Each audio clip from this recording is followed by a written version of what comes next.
Hello दोस्तों, कैसे हो आप सभी। आज मैं आपके लिए कहानी लेकर आई हूँ माँ और मोह। महिमा नौकरी करके अपने पैरों पर खड़ी होना चाहती थी, पर उसके एमए करते ही उसके पापा ने उसकी शादी कर दी। साल भर के अंदर वह एक बिटिया की माँ बन गई और 3 साल बाद उसने एक बेटे को जन्म दिया। जब से बेटा 2 साल का हुआ था, उसके मन में दोबारा फिर नौकरी करने की चाह जागी और कई कॉलेज में इंटरव्यू दिया।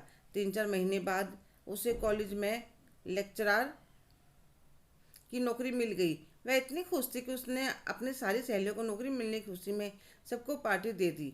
उसके बाद उसे चिंता हुई बेटे की, क्योंकि बिटिया तो स्कूल में जाती थी, पर बेटे के स्कूल में एडमिशन होने में अभी 4 महीने बाकी थी और वह पूरा टाइम माया के भरोसे नहीं छोड़ सकती थी। पति की भी नौकरी थी, वह भी उसमें व्यस्त रहते थे। सास ससुर थे नहीं। फिर उसने अपनी मम्मी के पास फ़ोन मिलाया और उन्हें अपनी सारी परेशानी बताई।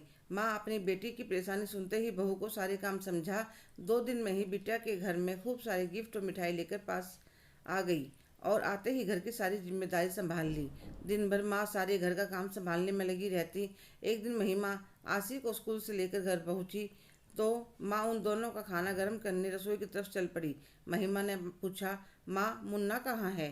बरामदे में खिलौनों से खेल रहा है। माँ की बात सुनते ही महिमा कहने लगी, माँ कम से कम चटाई तो बिछा देती। अभी बिछा देती हूँ, पहले तुम खाना खा लो। माँ को अपनी बेटी की चिंता थी और बेटी को अपनी बेटे के लिए। यही तो माँ की ममता है। माँ के आ जाने से महिमा को बहुत आराम हो गया।